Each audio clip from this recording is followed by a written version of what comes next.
Assalamualaikum sahabat, selamat datang di channel Di Balik Kisah. Agar lebih akrab, boleh komen ya dari mana asal sahabatku ini. Bagi yang sudah subscribe, semoga rezekinya lancar. Tulis amin di komentar ya. Hari ini aku akan membacakan sebuah kisah tentang seorang istri yang lama direndahkan, hingga akhirnya ia membalas dengan cara paling elegan dan membongkar kebohongan besar yang selama ini disembunyikan keluarga suaminya. Kadang sebuah kesabaran bisa menjadi kuburan nyata bagi seseorang yang meremehkannya. Ketika tokoh utama kita berjuang di tengah luka yang dibungkam, ia tidak pernah tahu bahwa puncak kehinaannya justru terjadi di pesta termewah keluarga suaminya. Namun di balik senyum diamnya, ia menyimpan titik balik yang tidak pernah mereka bayangkan. Sebuah kebenaran yang mampu mengguncang nama besar yang selama ini menekannya. Dengarkan kisah ini dengan hati yang kuat, karena setiap detiknya akan membawa sahabat pada kedalaman emosi yang tajam. Siapkan hati, sebab dari langkah kecil seorang perempuan inilah perjalanan bab pertama mulai bergerak perlahan menuju takdirnya. Aku ingat suara sendok yang menekan gelas teh di meja sarapan, seperti ketukan jam yang enggan berhenti. Di dapur kecil kontrakan kami di Depok, pagi itu biasa seperti pagi-pagi lainnya. Hanya saja aku merasa ada sesuatu yang menempel di leherku, beban halus yang menuntut perhitungan. Aku menatap cermin di lorong, menyingkap rambut sebahu yang selalu kusisir rapi, mencoba membiasakan wajah yang tidak selalu mau menunjukkan apa yang terasa di dalam. Di kantor, aku adalah akuntan forensik yang sering dipuji atasan karena ketelitian. Tetapi di rumah, suamiku aku sering menjadi bayangan yang harus berada di belakang tirai senyum. Pagi itu, aku merapikan map kerja seperti merapikan bagian-bagian hidup yang selalu kupikir bisa aku kendalikan. Map coklat di meja makan berisi dokumen-dokumen lama yang kubawa pulang minggu lalu. Aku menutupnya perlahan, merasakan tepi kertas yang sedikit melengkung karena sering diselipkan kertas bukti. Di antara tumpukan nota dan laporan, ada satu file yang belum sempat kuteliti sampai habis. Aku tahu isinya bisa membuat rumah kami bergetar, tetapi sampai kapan aku harus menunggu ketidakadilan itu membusuk di rak? Setiap kali aku berjalan menuju mobil, tetangga sering menyapa dengan senyum kikuk, menanyakan kabar yang terasa seperti ritual. Mereka tidak tahu bagaimana malam-malamku berakhir dengan mengetik baris demi baris laporan audit sambil menyeka air mata sendiri. Mereka tidak tahu bagaimana ibu mertuaku memilih kata seperti belati, menusuk harga diri pelan-pelan sampai aku lupa nama perasaanku sendiri. Mereka tidak tahu bagaimana suamiku, Faris, memilih nyaman di antara kata maaf yang tidak pernah bermakna tindakan. Aku berjalan ke kantor di kawasan Kuningan dengan kereta yang penuh badan dan cerita asing. Di sana, aku diterima dengan segala profesionalisme yang memberiku nafas lega. Rekan kerja memintal percakapan ringan tentang file klien, tentang deadline yang tidak ramah. Di ruangan yang dingin oleh AC, hanya layar monitor dan angka yang berbicara. Disinilah aku merasa lengkap. Ketelitian menjadi kitab suci, bukti menjadi doa yang harus dipenuhi. Aku lebih berani menghadapi angka daripada menghadapi tatapan keluarga yang menilai sampai ke tulang.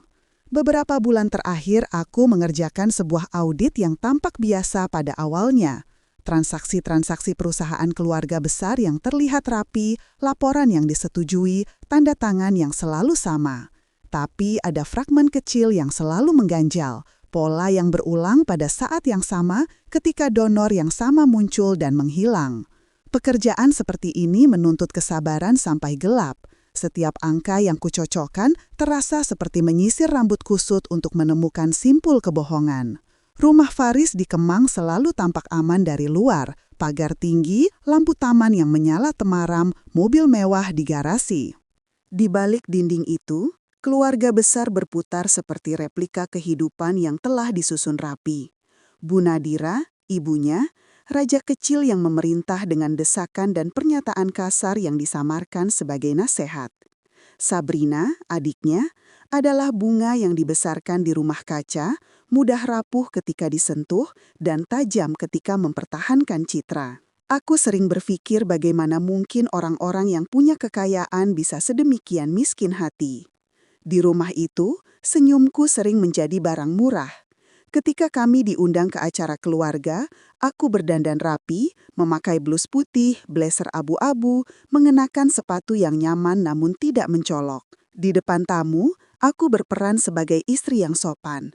Di balik tirai, kata-kata kecil mereka adalah duri.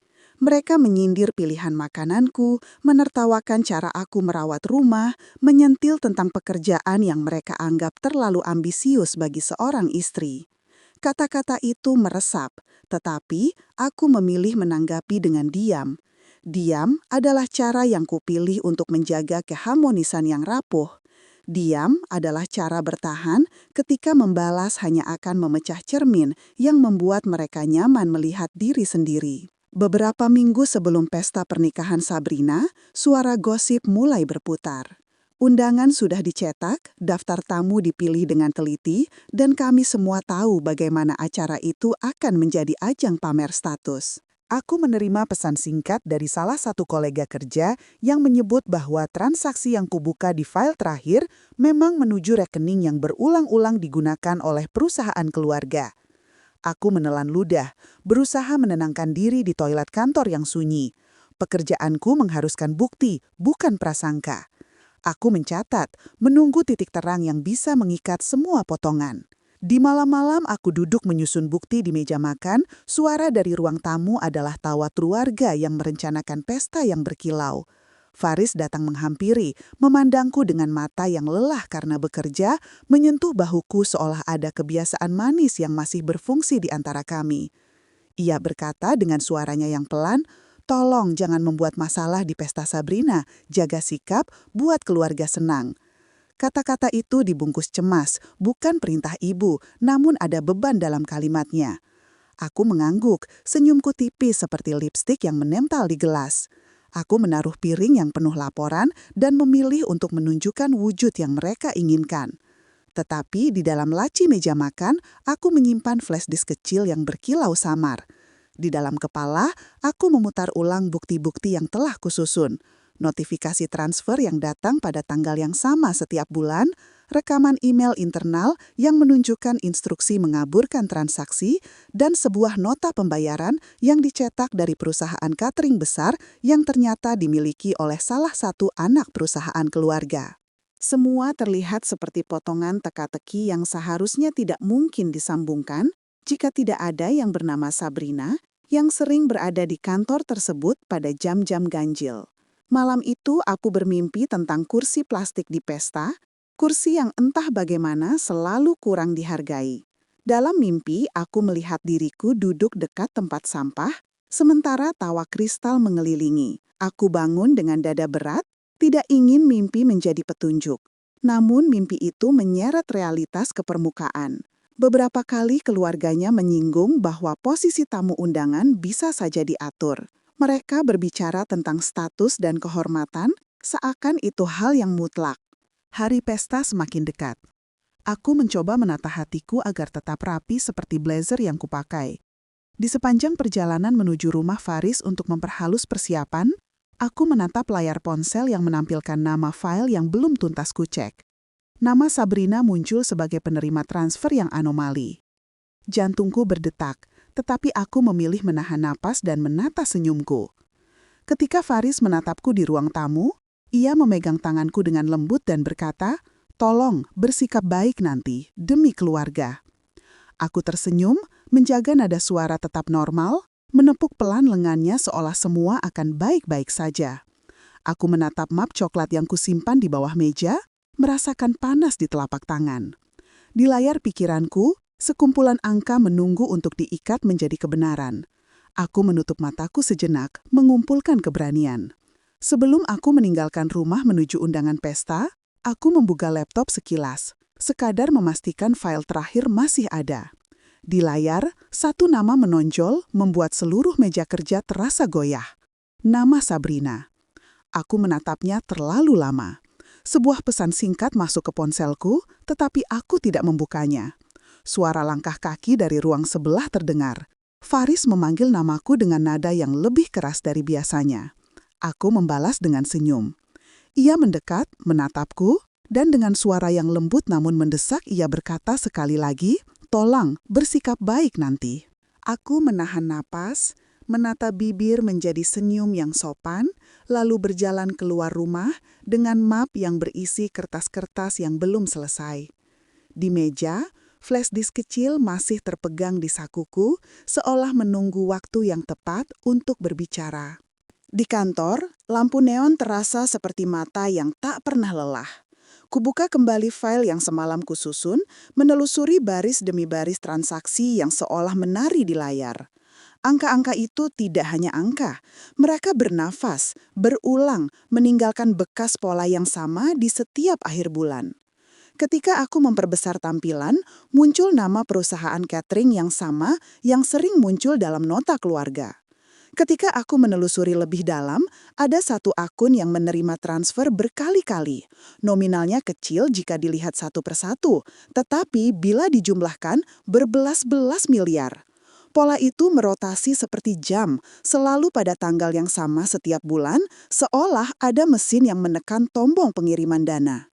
Seorang rekan yang kupercayai, Rina, datang membawa kopi. Ia duduk tanpa bertanya banyak, hanya menatap layar dan mengangguk pelan. "Kau yakin ini bukan kesalahan sistem?" tanya Rina. Aku menatapnya seperti menatap cermin. "Tidak," jawabku. "Sistem tidak berbohong seperti manusia yang suka menutupi wajah ketika bertemu orang yang salah. Di sini ada pola niat, bukan kebetulan." Aku menyusuri jejak email. Ada pesan internal yang di-forward ke alamat anonim, memo singkat berisi instruksi untuk menyamarkan sumber dana. Di tanggal tertentu, ada file Excel yang diberi password. Password itu ternyata nama panggilan yang biasa dipakai Sabrina ketika mengirimkan foto ke grup keluarga. Jantungku menekan lebih kencang. Bukan hanya nomor rekening yang menyala, tetapi juga manusia yang memainkan angka itu. Aku mencetak beberapa halaman bukti. Kertas-kertas itu memenuhi meja kecil di kantin. Setiap lembar memiliki cap kecil kebohongan yang kubaca, seperti jejak. Aku menyusun bukti secara kronologis. Ada foto CCTV yang kubayar untuk diperoleh melalui prosedur legal. Foto itu menunjukkan seseorang keluar dari gedung jam 2 pagi. Bukan hanya itu, ada juga print out pesan di ponsel yang menunjukkan komunikasi antara Sabrina dan salah satu direktur keuangan. Pesan-pesan itu pendek, penuh emoji, tetapi jelas instruksinya. Pastikan tidak ada audit yang menggali lebih jauh. Malam-malamku semakin pendek karena pekerjaan yang menuntut kebenaran. Pagi di rumah terasa lebih berat karena ada suara tawa yang tak menyentuhku. Bu Nadira mulai menanyakan alasan mengapa aku sering pulang larut. Kata-kata itu disampaikan seperti pertanyaan ringan, tetapi mengandung tuduhan. Sabrina sering menatapku dengan senyum tipis yang tampak polos di permukaan, namun penuh racun di baliknya. Mereka berbicara tentang pesta yang akan datang, seperti merencanakan pameran. Mereka berbicara tentang kursi tamu, susunan foto, penempatan lampu, dan hal-hal kecil yang bagi mereka berarti kehormatan. Di tengah tumpukan bukti itu, aku menerima pesan dari sumber anonim. Pesan pendeknya dingin. "Hentikan audit itu kalau kamu masih ingin tinggal di rumah ini." Aku menatap layar ponsel seperti menatap jurang. Kata-kata itu amat sederhana, namun memuat ancaman tegas. Siapa yang ingin membuatku pergi dari rumah? Siapa yang merasa cukup berkuasa untuk memerintahkan bisu pada kebenaran? Aku menutup mata, menarik napas panjang yang terasa seperti menahan badai. Faris tidak tahu banyak tentang detail pekerjaan yang kupikul. Ia tahu aku sibuk dan kadang pulang larut. Ia tahu aku pendiam. Ia tidak tahu bahwa ada sebuah peta kejahatan yang tersusun di dalam laci mejaku. Ia tak pernah bertanya lebih dari sekadar apakah aku sudah makan. Ketika aku mencoba membuka kaca hatinya, ia selalu memilih zona nyaman yang dulu membuat kami bertahan. Ketika aku mencoba menceritakan sedikit, seperti tentang transaksi yang mencurigakan, ia hanya berkata, "Jangan buat masalah." Kata-katanya bukan dukungan, melainkan batas. Aku mencintainya, tetapi cintaku terkadang seperti angin yang tidak mampu merobohkan tembok yang dibuat oleh rasa takutnya sendiri. Di sebuah pertemuan keluarga kecil untuk merencanakan pesta, Bu Nadira menatapku dan berkata dengan nada yang halus namun menusuk, "Kau tidak perlu terlalu banyak berbicara di pesta nanti. Kami ingin suasana hangat." Ucapan itu disisipkan dalam senyum ibunya yang biasa. Tiba-tiba kursi yang akan kuisi mulai terasa seperti panggung yang disiapkan untuk dipermalukan. Mereka telah menata semua hal agar tampak mulus. Mereka mengatur bagaimana cerita keluarga akan diceritakan ke tamu. Mereka lupa bahwa kebenaran tidak butuh ditata. Aku berusaha membuat rencana. Aku tahu bahwa membawa bukti kepada pihak berwenang adalah langkah yang benar, tetapi aku juga tahu bahwa menggunakan cara hukum bisa memakan waktu bertahun-tahun dan membiarkan mereka mengatur narasi di media sosial. Aku memilih strategi yang berbeda. Aku memilih momen ketika kebohongan mereka paling dipertontonkan. Aku memilih pesta sebagai panggung. Kata-kata Rina melintas di kepala. Kau harus menimbang konsekuensi. Aku mengangguk dalam hati. Konsekuensinya mungkin kehilangan rumah, mungkin kehilangan nama baik yang selama ini kupanggul, mungkin kehilangan pria yang kuharap akan menjadi sandaran. Namun ada sesuatu yang lebih besar dari rasa takut itu. Ada harga diri yang tak bisa lagi kubiarkan diinjak. Seminggu sebelum pesta, aku menyusun sebuah kotak kecil. Di dalamnya, aku menyusun salinan dokumen audit, print out pesan, foto CCTV, print out hasil tes medis yang menunjukkan adanya kejanggalan, dan sebuah flash disk yang berisi semua file asli. Kubungkus kotak itu dengan kertas polos, menempelkan pita sederhana. Ini bukan kado yang manis, ini adalah peti bukti. Saat menulis alamat pada kertas undangan, aku memilih kalimat yang membuat penasaran namun tidak transparan. Kado untuk keluarga, nama penerima, tidak ada lebih banyak kata. Ancaman terus datang. Malam itu ketika aku menata bukti terakhir di meja makan, ponselku bergetar. Ada pesan baru, jangan datang ke pesta. Pesannya hanya 3 kata, tetapi nada yang menyertainya seolah menggema di kepalaku. Jantungku berlari. Siapa yang mengirim? Nomor tidak terdaftar. Aku menatap daftar panggilan yang tidak diinginkannya. Ada jejak nomor yang samar. Aku tahu langkahku berikutnya harus sangat hati-hati. Aku harus memastikan bukti tetap aman. Aku mengkopi file kedua flash disk berbeda dan menyembunyikannya di tempat yang hanya aku tahu. Hatiku berdoa agar rencana itu cukup. Di sisi lain, tekanan rumah semakin nyata. Faris pulang dengan wajah kusut. Ia tidak bicara banyak. Ia menerima telepon dari ibunya yang terdengar tegas dan menuntut. Pupuh kata-kata mereka tentang reputasi mengalir ke telinganya seperti hujan yang menekan.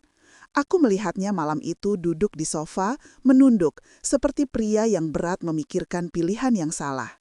Setelah semua, aku berharap ia akan berdiri di depan keluarganya dan mengatakan cukup. Namun kenyataan seringkali berbeda dari harapan. Satu hari sebelum pesta, Rina datang ke rumah kantor membawa secangkir kopi lagi dan mengatakan ada kabar bahwa Sabrina mendapatkan sponsor besar untuk pesta karena koneksi yang tersembunyi. Aku mengangguk, menerima kopi, menyembunyikan kegelisahan di balik senyum profesional. Di malam itu, aku menata kotak kado di lemari kecil, menata map bukti, menulis pesan singkat di selembar kertas yang hanya berisi kata maaf untuk pilihan yang mungkin pecah. Aku tahu ketika aku membuka kotak itu di hadapan tamu, segala sesuatu akan berubah. Di saat yang sama, aku menerima satu pesan terakhir yang membuat seluruh rencana bergetar. Aku membuka layar ponsel dan membaca satu baris yang membuat napasku terhenti. Jika kamu tetap buka mulut, kita akan buat semua orang percaya kau gila. Pesan itu bukan ancaman kosong. Ini adalah upaya untuk menakut-nakuti dengan manipulasi yang halus. Siapa yang rapi merancang ancaman itu? Siapa yang tahu bagaimana menjatuhkan harga diriku dengan membuatku terlihat tidak stabil? Aku menatap pintu seperti sedang menantang bayangan di baliknya. Malam hampir larut, aku duduk sendiri di teras kantor, menatap lampu kota yang tidak pernah tidur.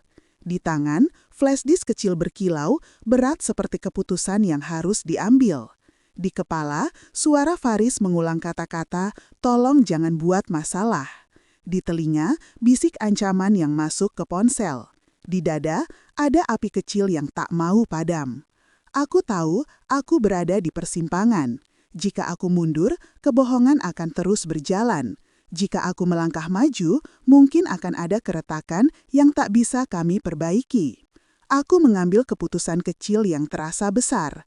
Aku membuat salinan cadangan di 2 tempat terpisah dan menulis rencana ringkas untuk bagaimana kota itu akan sampai ke meja tamu.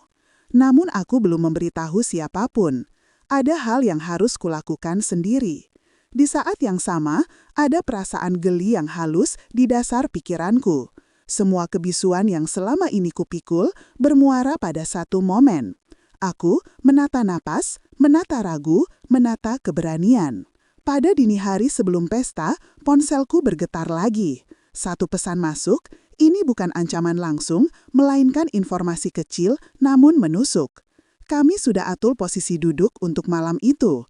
Kursi nomor sebelah meja utama sudah disiapkan.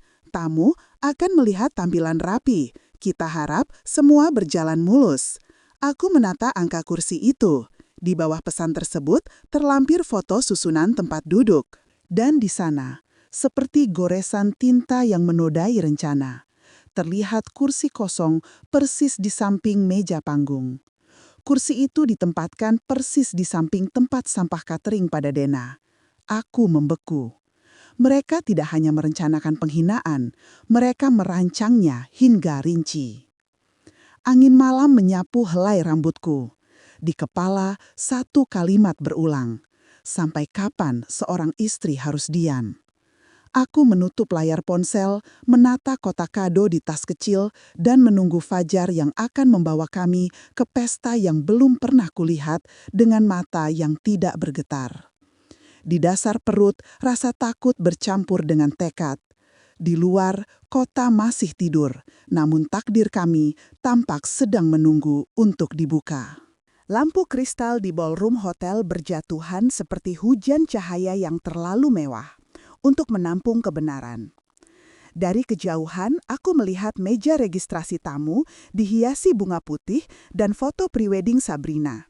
Senyumnya mengembang seolah dunia tunduk padanya. Musik lembut mengalun, para tamu berdesakan masuk, para pria memakai jas terbaik mereka.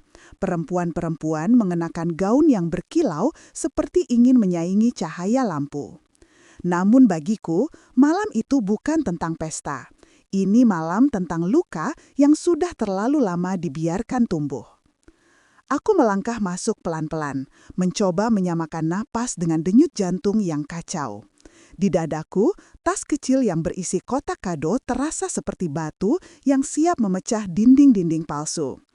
Faris berjalan beberapa langkah di depanku. Ia sesekali menoleh dan tersenyum kaku. Senyum itu tidak sampai ke matanya. Ada kegugupan yang berputar di wajahnya, seolah ia tahu ada sesuatu yang tidak bisa ia kendalikan. Ia berkata pelan, "Tetaplah tenang ya." Kata-katanya seperti rajutan halus yang ingin menutupi badai, padahal badai sudah menggulung jauh sebelum kami masuk pintu ballroom. Ketika kami mendekati meja registrasi, aku meletakkan kotak kecil itu. Tanganku gemetar sedikit, tetapi kupastikan pita di atasnya tertata rapi. Petugas meja menyapaku dengan hangat, menulis namaku dalam daftar, lalu menaruh kotak itu tepat di meja samping, bersama kado-kado lain yang berkilau. Tidak ada yang tahu apa isi kotak kecilku. Tidak ada yang mencurigai wajahku yang terlalu tenang. Di dalam kepala, suara detik jam berdentang padat, memantul di dinding pikiranku. Kami berjalan ke dalam ruang pesta.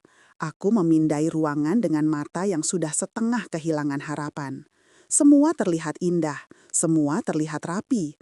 Tapi indahnya sesuatu justru sering menjadi penanda bahwa kebenaran sedang disembunyikan. Seorang panitia mengarahkan kami. Mereka mempersilahkan Faris duduk di dekat panggung. Dan aku ditunjukkan ke kursiku. Di sana, tepat seperti di foto Dena. Sebuah kursi persegi yang ditempatkan di ujung ruangan.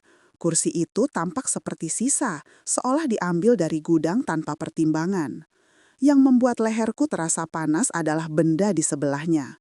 Tempat sampah stainless milik Catherine, tinggi sampai pinggang, mengeluarkan aroma plastik dan sisa-sisa bunga yang tidak terpakai. Kursi itu benar-benar ada, bukan bayangan, bukan mimpi buruk. Aku menatapnya lama, sampai terasa dada ini membeku. Para tamu lain duduk di meja-meja bulat yang indah, sementara kursiku terpisah seperti hukuman. Aku menelan ludah, rasanya pahit. Aku menaruh clutch bag di pangkuan, duduk perlahan, menegakkan tubuh semampu mungkin. Tidak ada yang datang menegur atau bertanya. Mereka semua sibuk dengan gaun, tawa, dan kamera. Mereka tidak melihat bahwa yang mereka lewatkan adalah manusia yang disingkirkan ke pinggir ruangan. Sabrina muncul dari pintu belakang dengan gaun putih gading yang begitu megah. Sorotan kamera mengikuti langkahnya. Tamunya bersorak, musik berubah menjadi melodi romantis.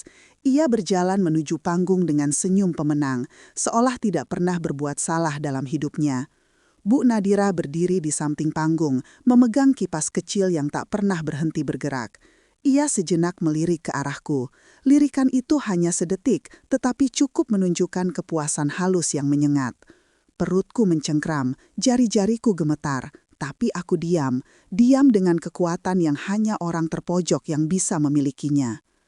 Acara berlangsung seperti drama yang terlatih, sambutan dari keluarga, video pre-wedding, tawa-tawa yang terdengar palsu bagi telingaku.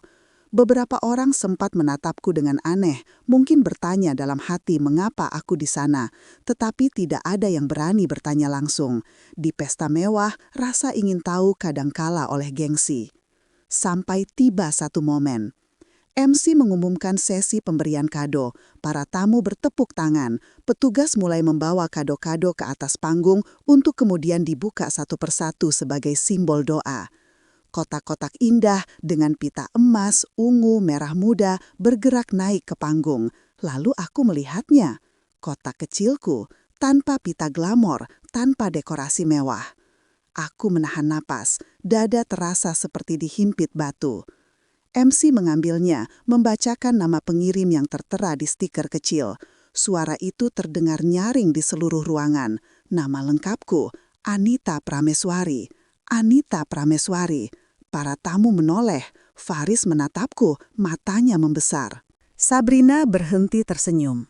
Bu Nadira menegang seperti kayu tua yang retak saat ditekan. MC membuka kotak itu perlahan. Tangannya memisahkan lipatan kertas. Di dalam ruangan yang begitu mewah, suara kertas yang dibuka terasa seperti suara sesuatu yang hendak runtuh. Lalu, wajah MC berubah. Dokumen-dokumen audit forensik jatuh ke tangannya. Ia membacanya sekilas, mungkin tidak mengerti seluruhnya. Tetapi, ia mengenali kata-kata besar yang tercetak jelas. Penggelapan dana miliaran rupiah, transfer ilegal, rekening fiktif, nama Sabrina, tanggal transaksi, nominal, bukti medis palsu, rekaman pesan. Ruangan yang sesaat lalu penuh tawa mendadak membeku. Sabrina melangkah maju dari panggung, wajahnya berubah pucat. Bu Nadira mendekat dengan langkah gemetar, mencoba meraih dokumen itu, tetapi MC sudah terlanjur menyebut salah satu kalimat yang tak bisa diambil kembali. Ada indikasi kuat penggelapan dana oleh saudari Sabrina Adiningrat. Satu kalimat itu seperti petir. Tamu-tamu tertelan keheningan. Faris berdiri, wajahnya kacau. Ia menatapku dari tengah ruangan. Ada pertanyaan besar di matanya. Ada keterlambatan. Ada penyesalan kecil yang mulai tumbuh. Sabrina menjerit. Bu Nadira menorak, berteriak kalau itu tidak benar. Para tamu sibuk merekam dengan ponsel. Seorang petugas keamanan mulai maju, mungkin bingung apakah ini bagian dari acara atau bencana. Aku berdiri perlahan dari kursiku di dekat tempat sampah. Kursi itu berderit kecil, tetapi cukup keras bagiku. Aku mengangkat tas kecilku. Kaki-kakiku bergerak dengan ringan, seolah semua kejadian itu tidak lagi mengikat tubuhku. Saat aku berjalan menuju pintu keluar, beberapa tamu memandangku. Ada yang terkejut, ada yang terdiam, ada yang memendam rasa hormat yang tidak pernah mereka berikan sebelumnya. Seseorang memanggil namaku dari belakang. Suara itu berat, pecah dan menyakitkan. Faris. Aku berhenti, hanya berhenti, tetapi aku tidak menoleh. Aku menutup mata sejenak, merasakan udara dingin dari pendingin ruangan menyusup ke kulitku. Di belakangku, suara ribut semakin besar. Di depanku, pintu keluar perlahan terbuka. Aku melangkah pergi. Saat aku keluar dari gedung, udara malam Jakarta menyambutku dengan keheningan yang aneh. Jalanan gelap, hanya lampu-lampu kecil dari parkiran yang menerangi langkahku. Dari kejauhan, terdengar suara sirene polisi, mendekat perlahan namun pasti, seperti jawaban pada teka-teki yang akhirnya tidak bisa mereka sembunyikan. Aku tidak menengok, tidak menangis, tidak gentar.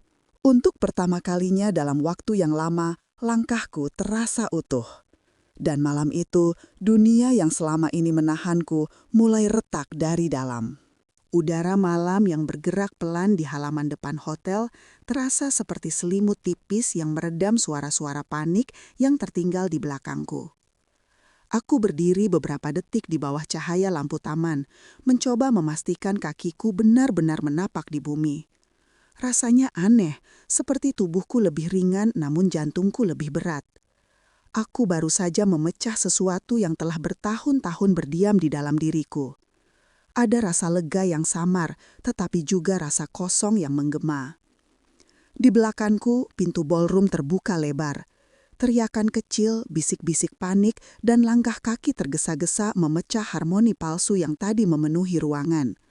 Aku bisa merasakan, tanpa perlu menoleh, bahwa orang-orang sedang sibuk membungkus reputasi yang baru saja pecah menjadi serpihan.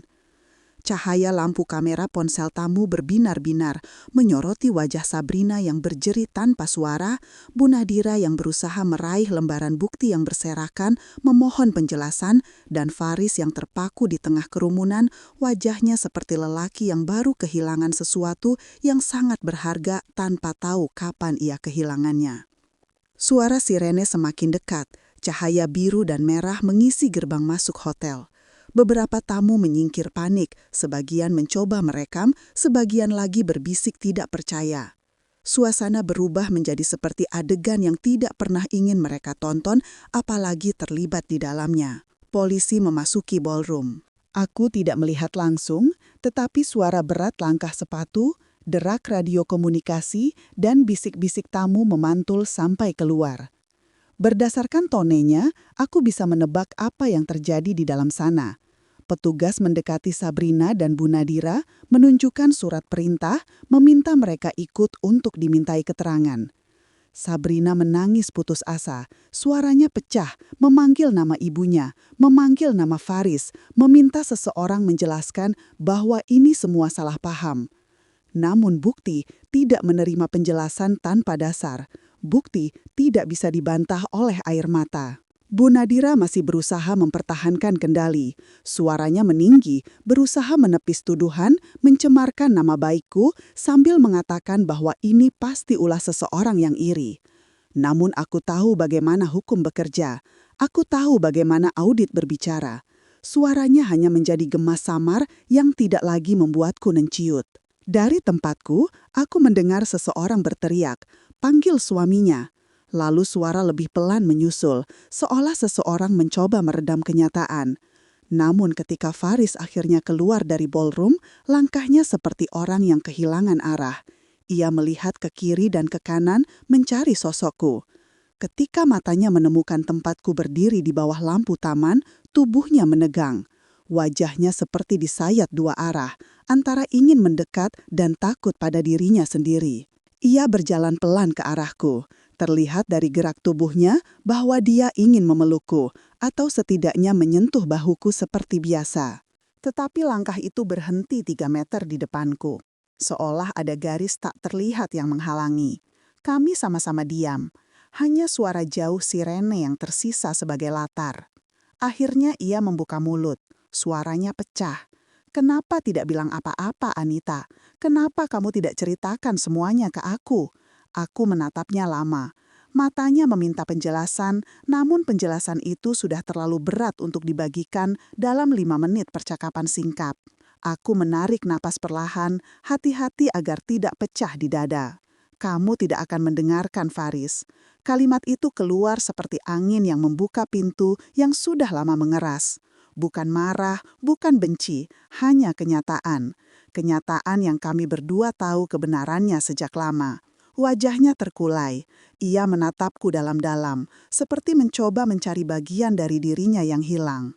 Lalu tanpa peringatan, air mata mengalir dari ujung matanya. Tangis seorang lelaki yang selama ini mengunci semua rasa. Aku ingin menepuk bahunya. Aku ingin mengatakan bahwa semuanya akan baik-baik saja. Tetapi, aku sudah terlalu lama memegang beban agar keluarganya merasa baik-baik saja. Dan untuk pertama kalinya, aku memilih untuk tidak memeluk luka yang bukan milikku. Aku memberi satu langkah mundur. Itu saja, hanya satu langkah kecil. Tapi ekspresi Faris luluh seketika. Ia mencoba mendekat, namun kutahan dengan pandangan. Cukup, Faris, malam ini, cukup.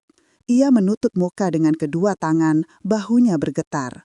Para tamu mulai keluar hotel satu persatu. Mereka melihat ke arah kami dengan tatapan yang tidak bisa kuterjemahkan. Kasian, kaget, menghakimi. Aku tidak punya waktu untuk menebak, karena hidupku bukan lagi panggung mereka. Aku berbalik, berjalan menuju taksi yang baru berhenti di depan lobi. Sopirnya membuka pintu tanpa bertanya banyak. Sebelum aku masuk, aku mendengar satu suara memanggil namaku, keras, putus asa. "Anita, tolong, Anita!" Aku berhenti, tapi hanya untuk sesaat. Aku tidak menoleh. Aku menutup pintu taksi perlahan. Ketika mobil mulai bergerak, aku melihat bayangan Faris di kaca belakang, berdiri sendirian, dikelilingi lampu-lampu pesta yang tidak lagi memancarkan kebahagiaan.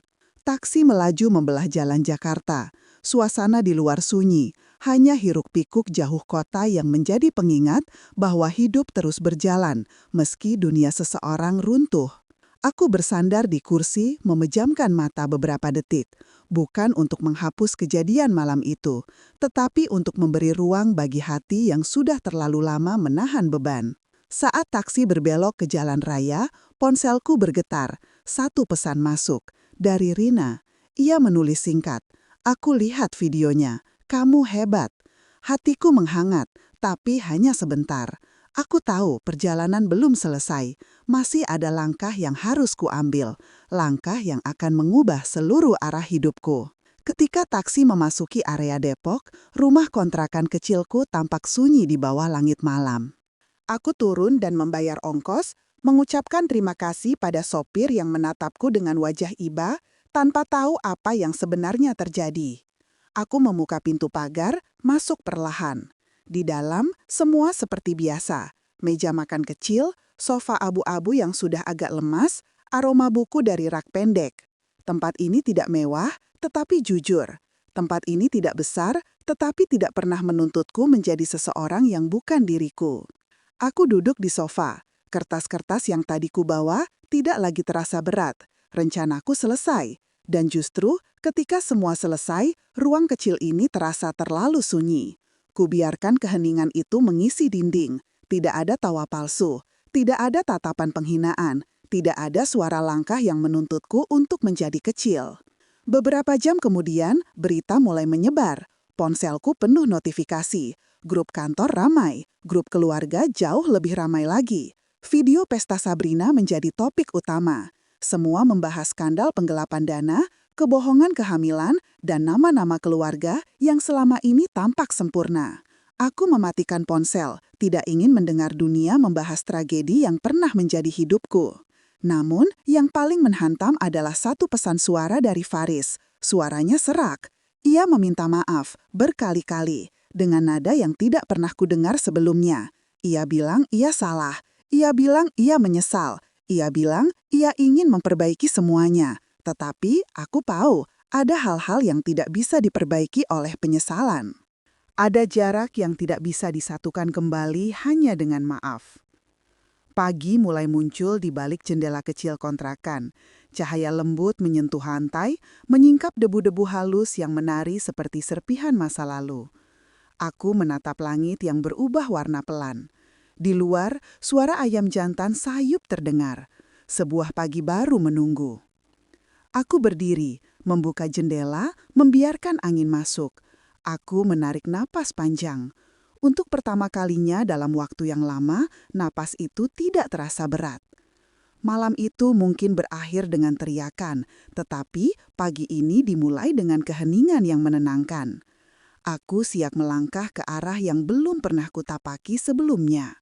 Pagi itu matahari menyelinap masuk lewat celah tirai tipis, menimpa lantai keramik kontrakan kecilku yang dingin. Cahaya pagi terasa berbeda, seperti menyentuh kulitku dengan cara yang lembut, bukan memaksa. Suara burung dari pepohonan di halaman tetangga terdengar samar. Aku berdiri di depan cermin kecil yang menempel di dinding, menatap wajah yang sudah lama tidak kulihat dengan jujur. Wajah seseorang yang baru saja menanggalkan seluruh beban diamnya. Tanganku menyentuh pipi sendiri. Ada sembab tipis yang tertinggal dari malam panjang itu. Tapi ada juga ketenangan baru yang perlahan tumbuh.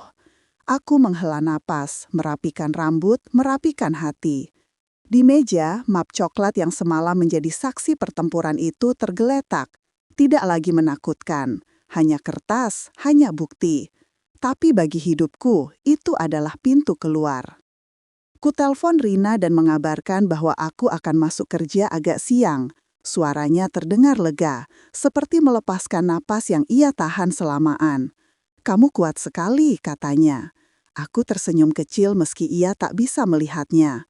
"Aku tidak kuat, Rina. Aku hanya sudah terlalu lama diam," jawabku dalam hati. Setelah mandi dan berpakaian, aku berjalan ke teras kecil kontrakan. Dalam kesunyian pagi Depok, aku mendengar suara langkah kecil dari rumah sebelah. Tetangga yang biasanya hanya menyapa sekilas kini mendekat dengan membawa sebungkus kue. Ia menatapku dengan ekspresi penuh empati. "Saya lihat beritanya semalam, Mbak. Kamu hebat," katanya pelan. Aku menerima kue itu dengan ucapan terima kasih. Sebuah kebaikan kecil yang membuat dadaku menghangat. Jarang sekali aku mendapat kalimat seperti itu dari orang yang benar-benar tulus. Di meja makan, ponselku terus berbunyi, notifikasi masuk tanpa henti. Media mulai memberitakan penangkapan Sabrina dan Bu Nadira. Judul-judul besar bertebaran, skandal perusahaan keluarga Adiningrat, penggelapan dana miliaran, kebohongan kehamilan, video pesta mewah yang berubah menjadi bencana tersebar di mana-mana. Namun aku memilih untuk tidak membukanya. Dunia luar sibuk memetik sensasi, tapi aku sibuk memetik kembali hidupku. Di antara notifikasi itu, satu pesan dari Faris kembali muncul. Pesannya panjang, kata-kata maaf memenuhi layar. Ia mengatakan bahwa ia benar-benar tidak tahu apa-apa. Ia meminta kesempatan untuk menjelaskan, untuk memperbaiki segalanya. Ia memohon agar aku bertemu dengannya. Aku menatap layar itu lama. Ada getaran lembut di dadaku. Kenangan kami menari sebentar. Perjalanan yang pernah kita rencanakan, malam-malam ketika kita masih tertawa, janji-janji kecil yang dulu terasa manis. Tapi seperti kain yang terlalu sering dicuci, hubungan kami memudar perlahan sampai akhirnya hanya tinggal serat-serat yang tidak lagi saling menempel. Akhirnya aku menjawab, satu kalimat, "Aku butuh waktu." Setelah itu, aku mematikan ponsel.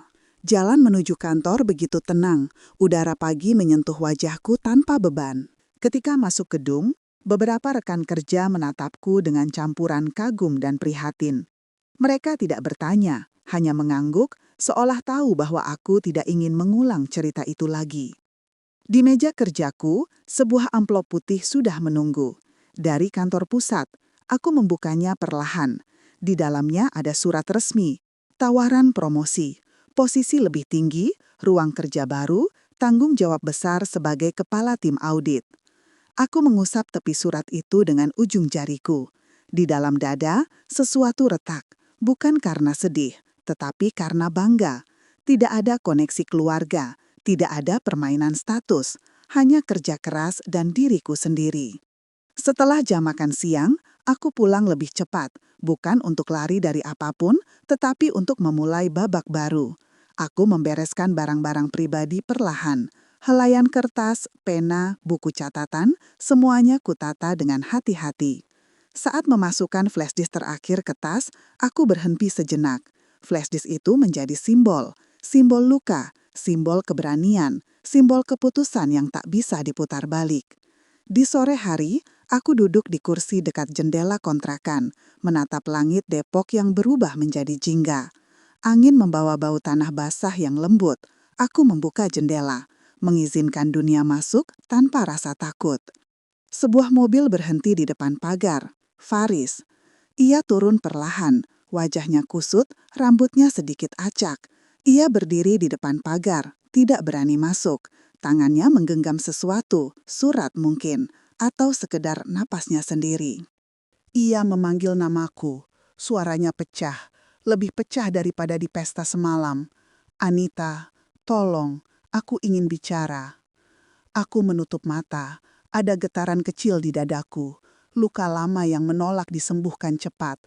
Aku membuka pintu dan berdiri di teras, menjaga jarak yang tidak ia lihat, tapi pasti ia rasakan.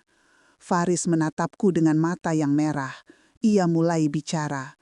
Kata-katanya berlarian, mencari tempat untuk mendarat. Ia menjelaskan segala hal yang ia tahu atau tidak tahu. Ia memohon maaf. Ia menyesal. Ia berharap waktu bisa diputar. Ia ingin memperbaiki semuanya. Ia menangis tanpa malu. Dan untuk pertama kalinya, aku melihat lelaki yang benar-benar hancur, bukan karena kehilangan reputasi, tetapi karena kehilangan seseorang. Aku mendengarkannya sampai selesai, sampai ia kehabisan kata, sampai tubuhnya mulai goyah, sampai ia memohon untuk kesempatan terakhir. Namun ketika aku akhirnya membuka mulut, suaraku pelan, tenang, jujur. Faris, aku tidak membencimu, tapi aku tidak bisa kembali ke tempat yang membuatku hilang. Aku harus memilih diriku sendiri kali ini. Wajahnya runtuh, benar-benar runtuh, tapi aku melanjutkan. Kita sama-sama terluka, tapi aku ingin sembuh, dan penyembuhan itu tidak bisa terjadi di tempat yang menghancurkanku. Faris menatapku lama, seakan mencoba mengingat wajahku seperti pertama kali ia jatuh cinta. Tapi waktu mengubah segalanya, termasuk kami. Setelah beberapa saat, ia akhirnya mengangguk, perlahan, berat. Ia menghapus air matanya dan berkata bahwa ia mengerti, bahwa ia akan berhenti memaksa. Ia berkata terima kasih, hanya terima kasih. Lalu ia berjalan pergi dengan langkah paling sepi yang pernah kudengar. Ketika mobilnya menghilang di tikungan, aku berdiri sendirian di teras. Tidak menangis, tidak runtuh, tidak menyesal. Aku kembali masuk ke dalam rumah, menaruh tas di meja, mengambil map coklat itu, dan menaruhnya di laci paling bawah. Bukan untuk dilupakan, tapi untuk dikenang sebagai titik balik. Di luar jendela, warna jingga berubah perlahan menjadi ungu malam. Lampu-lampu kecil kota menyala satu persatu. Angin mengelus wajahku seperti bisikan yang menenangkan. Aku duduk, memejamkan mata dan menarik napas panjang. Hidupku baru saja dimulai kembali. Dan kali ini, aku berjalan bukan untuk lari dari sesuatu. Aku berjalan menuju diriku sendiri. Di akhir perjalanan ini, Anita berdiri sebagai perempuan yang kembali menemukan dirinya. Ia meninggalkan rumah yang selama ini membelenggu harga dirinya, sementara Faris hanya bisa menyesali keberanian yang terlambat. Kebenaran yang ia ungkap bukan hanya menjatuhkan topeng keluarga suaminya, tetapi juga membuka jalan baru yang lebih tenang dan bermartabat untuk hidupnya. Hikmah dari kisah ini mengingatkan kita bahwa diam tidak selalu menyelesaikan luka, dan setiap manusia berhak memperjuangkan harga dirinya. Cerita ini fiktif, namun dibuat serealistis mungkin agar sahabat bisa memetik pelajarannya. Terima kasih sudah menonton hingga akhir. Jangan lupa tinggalkan komentar tentang hikmah yang sahabat dapatkan, serta like dan subscribe agar tidak ketinggalan kisah berikutnya.